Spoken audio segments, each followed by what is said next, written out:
Hi, and welcome to this afternoon's session. It is my pleasure to introduce the moderator for this afternoon. Andrew Cheung is the founder, president, and CEO of 01 Communique and IronCap. He started 01 Communique in 1992 and took the company public in 2000. Andrew was a nominee of the Ernst & Young Entrepreneur of the Year Award in 2001. He holds a BSc honors degree in computer science from the University of Western Ontario. Besides over 25 years' experience in communications, mobile, and cybersecurity solutions development, he also has 12 years' experience in patent prosecution. Andrew is a co-inventor of 7 patents plus several patent-pending applications. Andrew's expertise and curiosity in post-quantum cybersecurity led to the birth of IronCap. He and his team researched, developed, patented, and demonstrated the world's first proven commercially available quantum-safe data encryption. Andrew, welcome. Thank you, Shelley. Actually, thank you for exposing my age. Hello, everyone. My name is Andrew Cheung. I am the president and CEO of 01 Communique in Toronto, Canada. We are a Canadian public company specialized in cybersecurity solution and software for many years. Today, I am very happy having with me an industry heavyweight expert, Joseph Steinberg, as our speaker. Joseph is a cybersecurity think tank, not only the author of a bestseller, Cybersecurity for Dummies, but also an expert witness in many legal cases related to cybersecurity. So before I bring Joseph on the stage, I like to set the stage for Joseph by talking about 3 things. First of all, I like to talk about the relationship between phishing email and ransomware attack. And then I'm going to talk about the current antidote to the problem and what you can do about it and why they are not working as expected. And then finally, I will talk about our solution to the problem, the IronCap X, which is the next level of email security product. So let's straight get to the point. Everyone understand and know that the phishing email and ransomware attacks are very serious issue, but exactly how serious it is, let's put it into context. First of all, Proofpoint. Proofpoint reported that 57%, I repeat 57%, that's more than half, right, of organizations have experienced a successful phishing attack last year. That's more than half in 1 year. And the Cybercrime magazine also have reported that for every 11 seconds, there is a victim company as a ransomware attack by the end of this year. And then IBM also have reported that the average cost of a ransomware attack is more than $4.6 million. That is more than the average cost of any data breach. So this is really a top crime contributing to 44% of all business losses. The bottom line is that phishing is a serious issue and it's a major source of ransomware attack. So no wonder why the Federal Reserve Chairman, Jerome Powell, says cyber attacks is now the formal risk of the global financial system, even more so than the lending and liquidity risk that led to the 2008 financial meltdown. So this is not invented by Andrew Cheung, but actually indeed a word-by-word comment from Mr. Powell. So it's a very serious issue. So let's face the reality. If you haven't been phished or hacked, you will be. And even worse, you may not even recognize it because the hacker, once they're into your system, they can decide to act immediately, or they can even wait for years before they take action and lock the data and demand a ransom. Or maybe they just sell your data on the dark web. And certainly this is also a very popular way for nation-state sponsor hacking. And the bottom line is phishing is here to stay. And it is a huge problem that we need to deal with it. And this problem can only get worse and much worse with the arrival of quantum computers, because the excessive computing power of quantum computers is going to render current cybersecurity encryption technologies such as RSAs totally useless and opening our data. And this problem is a lot closer than you think, because just IBM alone, IBM has already announced their roadmap expecting a 1,000 qubit quantum computer by 2023. And this is only IBM, and their competitors are all working to beat them. And this 1,000 qubit is enough power to crack existing encryption technology already. So with the time that it takes to replace encryption technology, there's really no time to wait. It is kind of like, I always use the analogy, it's like the siren of a tsunami. A lot of people see the blue sky hearing the siren, but they see the blue sky and say, hey, you know, there's no problem, let's have a swim, and lost their life. And this is the same thing. When you can see the tsunami, it is too late to run already. So the good news is they are antidote to the problem. And I'm sure you're aware of, there are a lot of consultants out there who would give you a lot of solutions such as zero trust practice, employee protocol, antivirus software, or AI threat detection software, et cetera, et cetera. The list just goes on.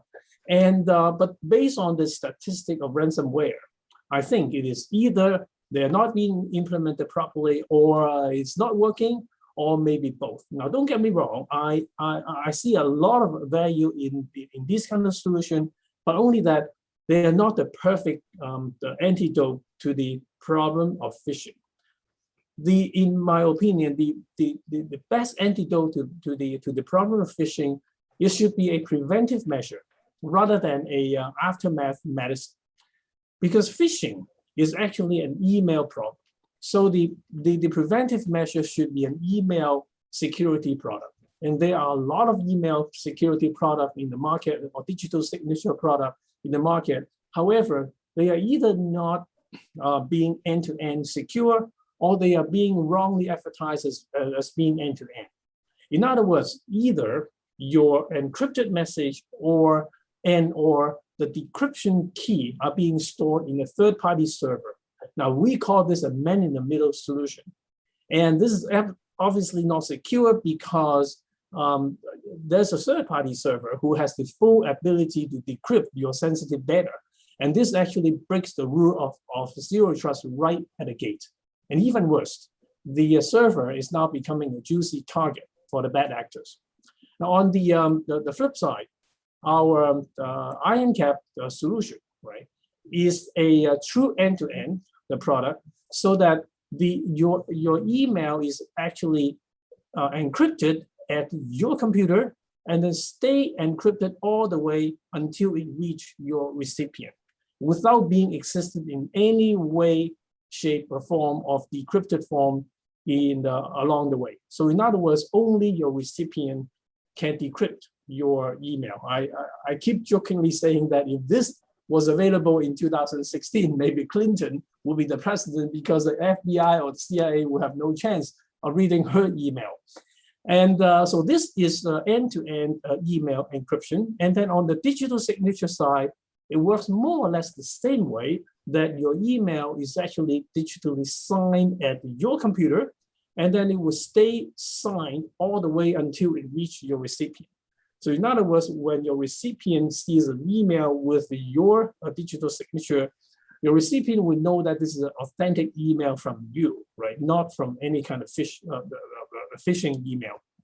What happens, like next time if you receive an email with the proper digital signature and your friend is saying that I'm stuck in nowhere, I'm asking for $1,000 help to get me out of here, you might want to send him the money, because it is legit. So we are launching this business version of IronCAP X before the end of this month. And IronCAP X is the best email security product, not only because of its true end-to-end nature, but also because it is quantum safe. This means it is secure against both classical computer today and all the way to the new quantum computing era. It is highly effective and very low cost, $100 a year. And we also provide a free personal version for you to try before you dive into the business version. So let me summarize here. A quick summary is that phishing is huge. and it's very destructive. And if you haven't been phished yet, you will.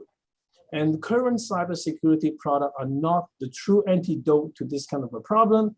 And IronCAP X will take you to the next level of email security with this true nature of quantum safe and end-to-end security. And as indicated, you can easily sign up a free version to try, a personal version to try before you dive into the business version. And by just visiting the ironcap.ca website.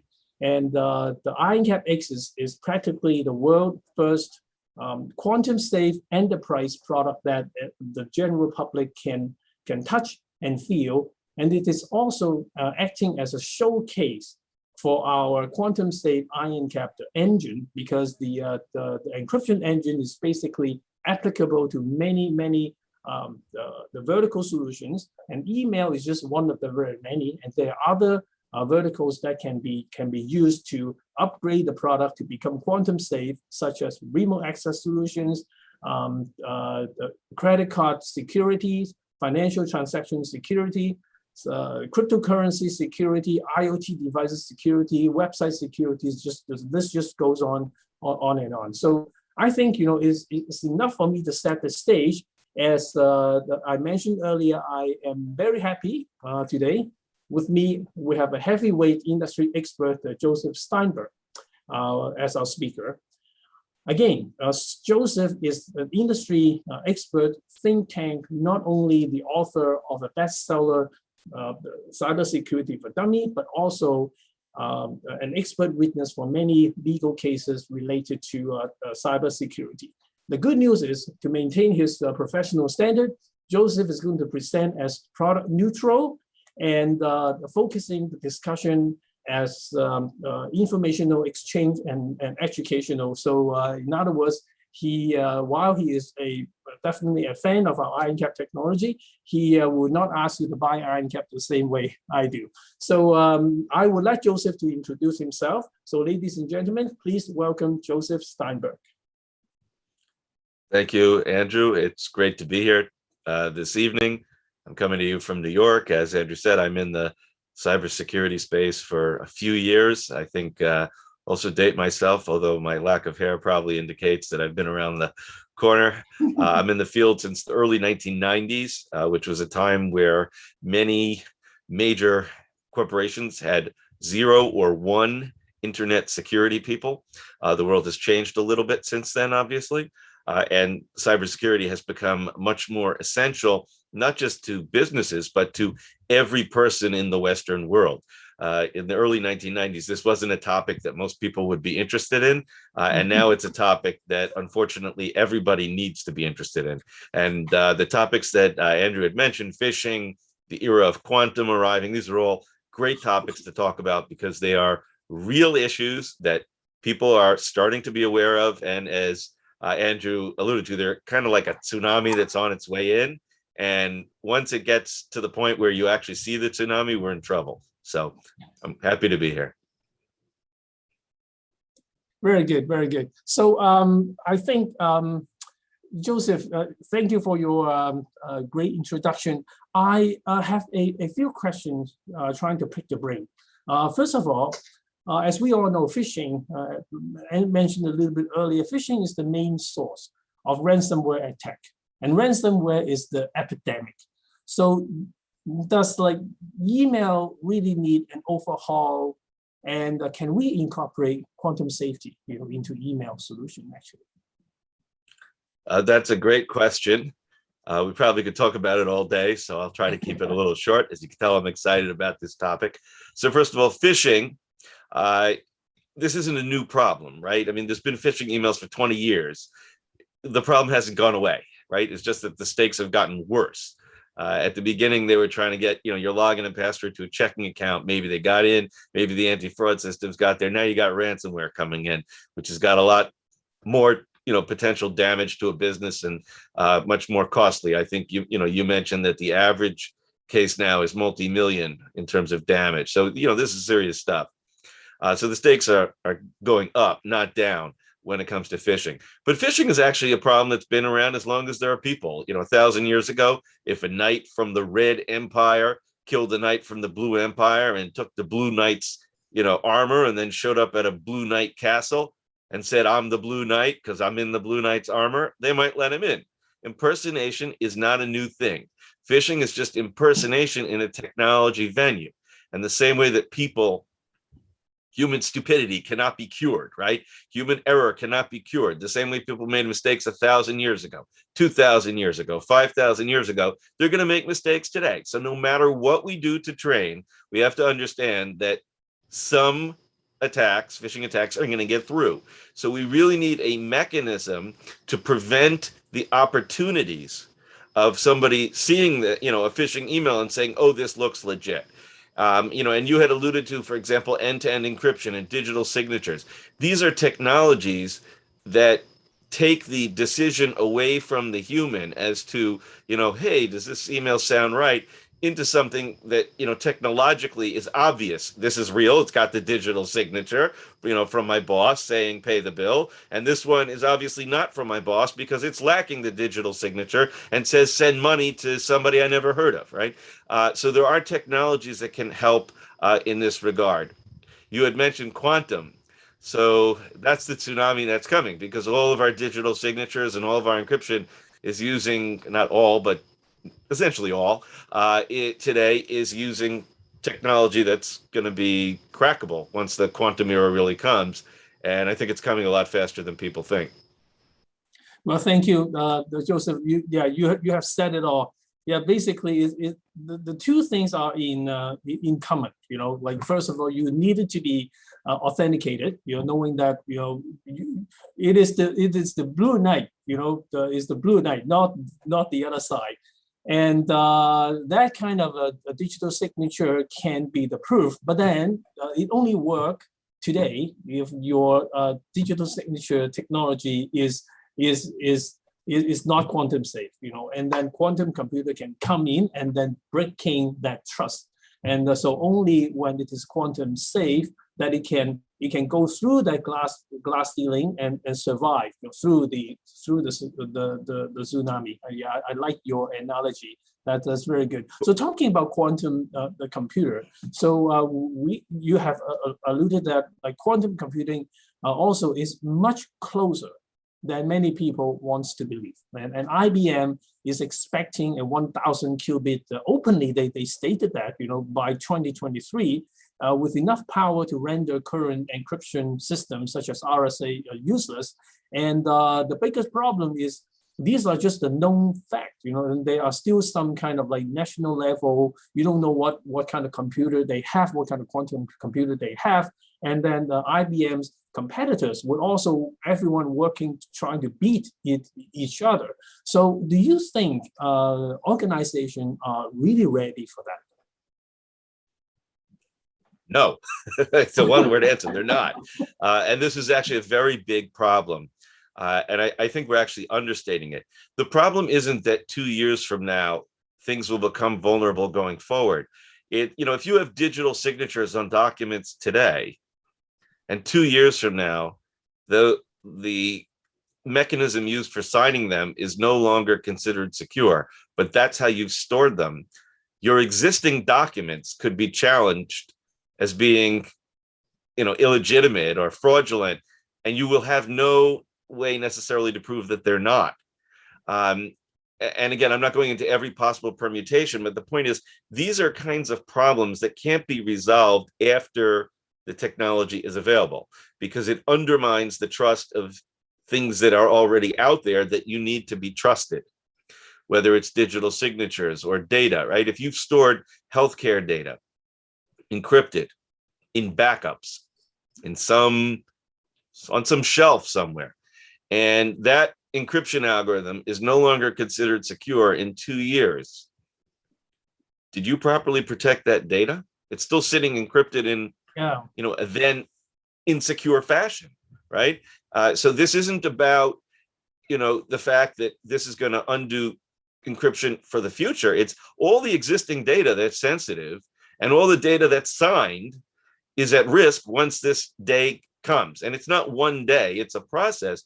But as you said, if IBM is predicting, 2023 to start seeing some of the early systems that could, undermine the trust in, today's, asynchronous systems in RSA, et cetera, even if they're wrong. So let's say it's 2024, 2025.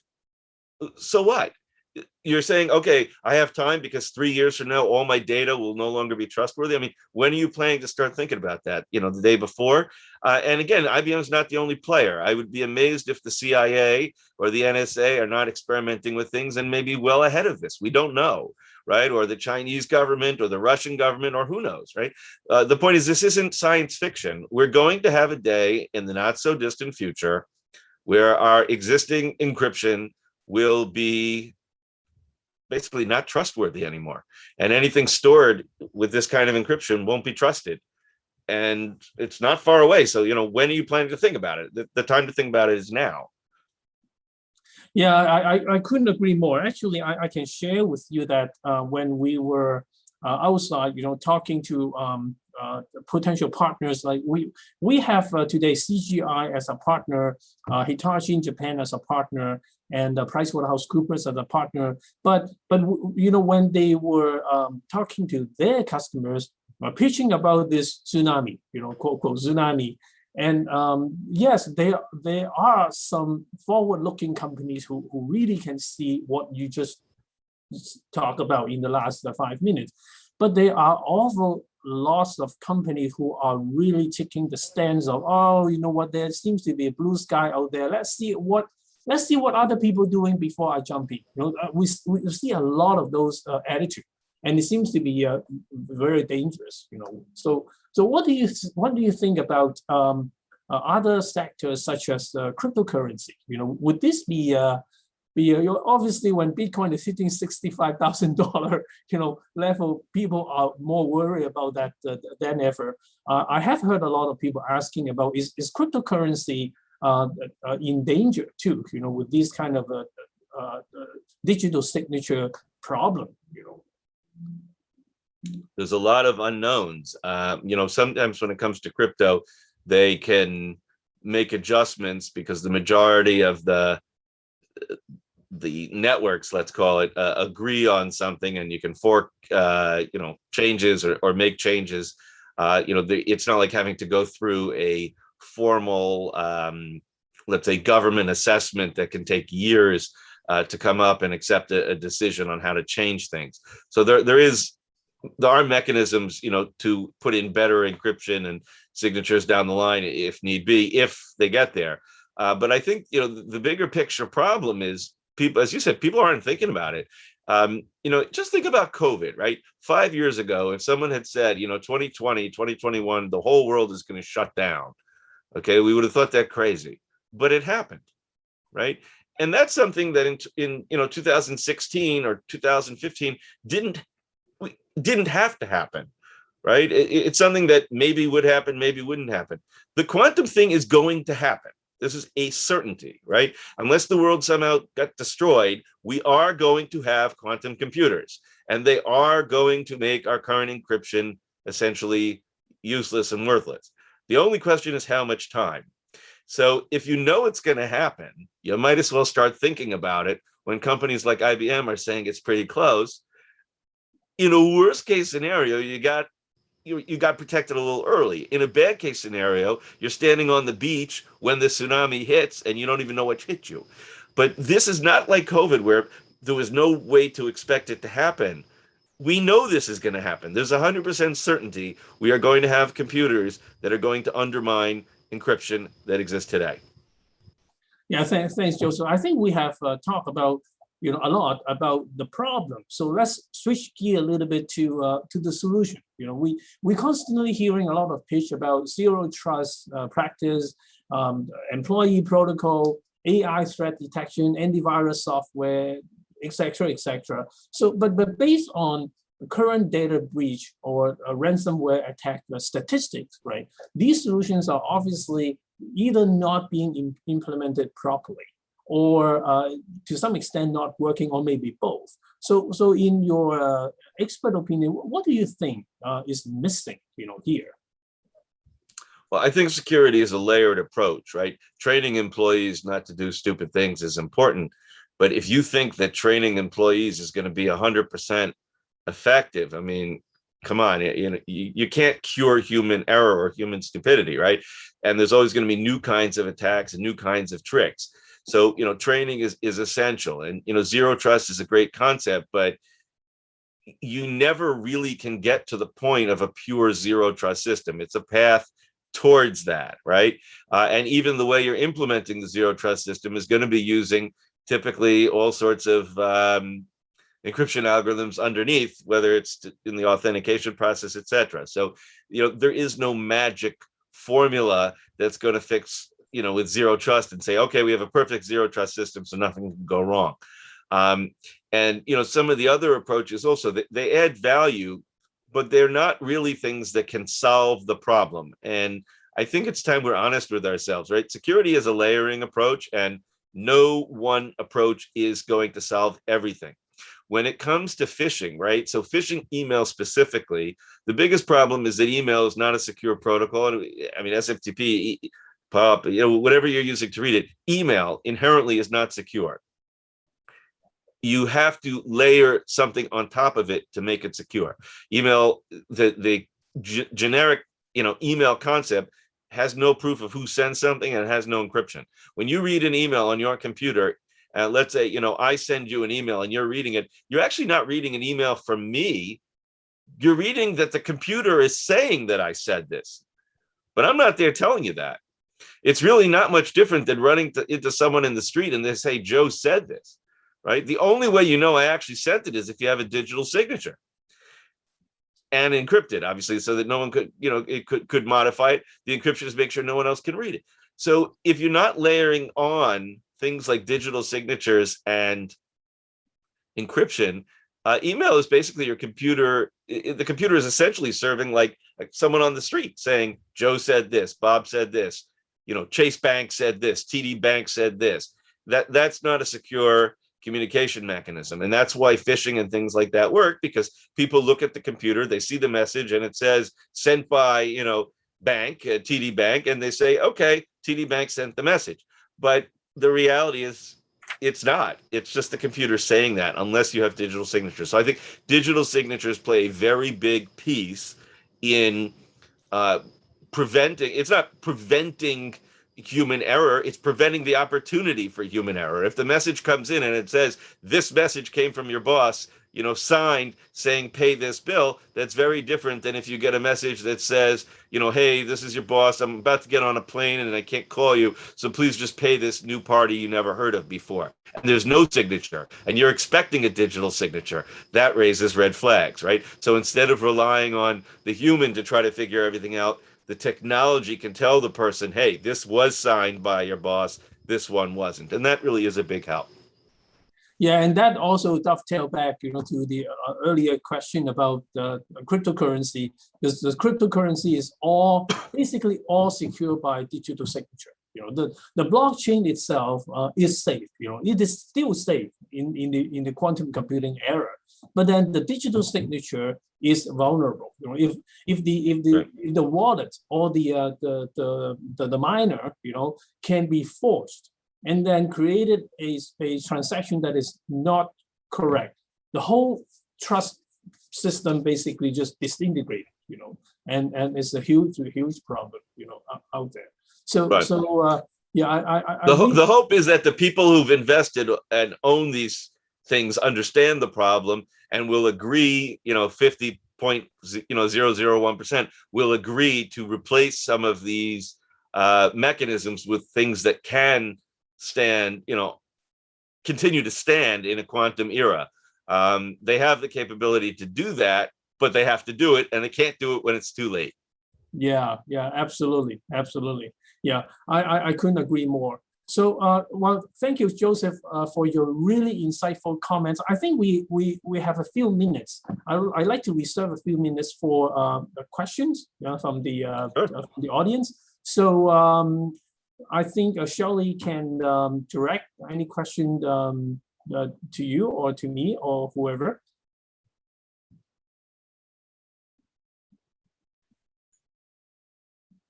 Oh, where's Shirley?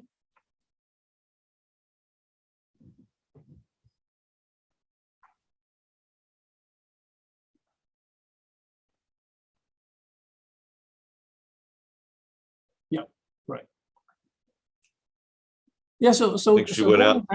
going back to what you said, we couldn't agree more. And this is a very dangerous proposition when people are taking the stance of let's wait, to see, because there's really no time to wait. When you wait and you see the problem, is exactly like when you see the tsunami, you couldn't run. It's just too late to run. It takes time to implement new encryption technology, although it's not very complicated to implement, but it takes time. It's not overnight. You can overhaul your encryption layer. So yeah, people has to act early. And there's a huge difference between if you act 2 years too late versus 2 years too early. Right. Well, I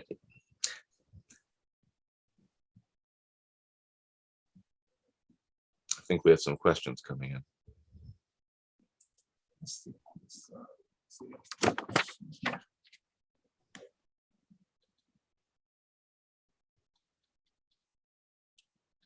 Okay, there seems to be 2 questions, and how can we read the question here? Check room.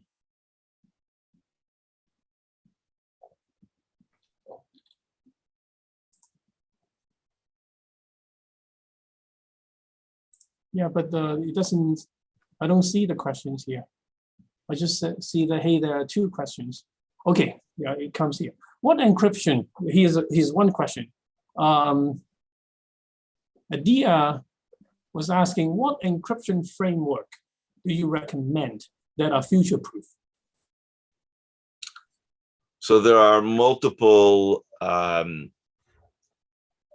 ways to address the quantum issue when it comes to encryption. I think it's beyond the scope of this presentation to explain all of them. I mean, I guess, Andrew, you could explain why you chose to do it the way you did, which is actually the way you did it is the way that's known to actually work. But there are all sorts of theories as to how to address this. One thing I will say, it's very important to understand, the word future-proof doesn't exist in cybersecurity. It's proof for the immediate X number of years. We can't predict what's going to be 25 years from now. Just like 25 years ago, they couldn't predict from this. And so one of the most important concepts in security is just because you're secure now doesn't mean you can say, okay, everything's fine, I don't need to do anything else. Just like those backups that were stored encrypted with, typical, RSA or whatever, asymmetric, symmetric, whatever you're using for encryption, 5 years ago may be perfectly secure for that time period. That doesn't mean that those backups will be secure, the same backups 10 years later. So just understand that the concept of future-proof is something that you constantly have to have on your mind, what's developing and what's changing. But Andrew, I think you should go into why you chose the approach that you did, Yeah, because sure. you're really the expert on that. Well, I can jump in a little bit here. Supposedly we're staying as product neutral, but I can at least coming from the angle of the encryption technology to explain a little bit as neutral as possible. Encryption technology is very different from other technology. For any encryption, just like what Joseph said, there's no one solution that is always like future-proof. It is always safe until it's proven unsafe. This is encryption technology, and you don't even need to have really broken the encryption in order for the encryption to be considered as garbage. All it needs is that there is a mathematic cracking theory being accepted by the cybersecurity world, that this is a true theory. Then it is toasted already. You don't even need to have someone really prove to be hacked. And live example would be that MD5 hashing technology. Like in 2004, it was given a theory that you can do a collision, and no one even attempted to really crack it, and it is already toasted. So the best way to choose an encryption is try to see how long it has been time tested with no mathematic cracking theory. That would be the number one the determining factor to see how successful and how safe that encryption technology. And when we pick the technology to be included in our IronCAP technology, that's the criteria we follow, is how many years that technology has been no mathematic cracking theory. And the one that we picked was like almost 50 years with no mathematic cracking the theory. So that's the way, to prove. Like anyone, you and me and Joseph, we can think of a new encryption technology today, and maybe that is safe for 1 day, 2 days, but then it will be cracked. So time testing is actually the most important determining criteria, in our opinion. But I think that's actually a critical point. We're talking about the fact that quantum computing is going to undermine encryption. That doesn't mean it's actually been done yet. It's just that mathematically we understand how it can be done. And once we understand how it can be done, it's really just a matter of time, right? You don't want to use something that is vulnerable. It's just a question of when does the vulnerability actually get exploited. And that's really the issue, I think, today, right? I think that's a fair way to put it. As far as we know, there's no computer right now that can do this. Of course, we don't know, right? CIA, NSA, who knows? But, there's no computer you can buy that would undermine it today. But we know that a computer that you're going to be able to buy in X years will for sure be able to undermine the encryption algorithms and key sizes that we're using today. Right. There's another question just came up here from the audience. It says, interesting proactive approach against quantum-based cyber attack. Could you comment on the accuracy of the data to test your algorithm, as the technology is not really there yet? So I think this is really dovetail back to what we just talked about. The cybersecurity is not about proving you can crack. Once you have a theory of cracking, it's done already. So you don't even need to have someone to prove that it is crackable. As long as there is no mathematic cracking theory, that encryption is supposed to be safe against anything, as of today, because you have to have a theory first before you can apply that theory to whether you have a classical computer or a quantum computer or anything, to crack it. You got to have a theory first, and without a theory, it is safe against basically anything. That's the kind of judgment criteria, for cybersecurity safety, in my opinion. It's about do we know how to crack something? And, when we have a theory, it essentially means we know how to crack it. Just someone's got to sit down and do it. And that's the problem. Once the industry knows how it can be done, you just have to assume someone's going to do it if you keep using it. So, as you said, it's toast. Yeah, exactly. So I think that's all the question that being posted here. So again, thank you very much, Joseph, for your insightful comments, and also thank you to CyberX for organizing this event. And more information can be found on our website, IronCAP, IRONCAP.ca. So looking forward to have more of this kind of event in the near future. And thanks again, Joseph, and have a good evening, everyone. Thank you for having me, and I look forward to having these events. Hopefully we get together in person soon. So absolutely. Thank you.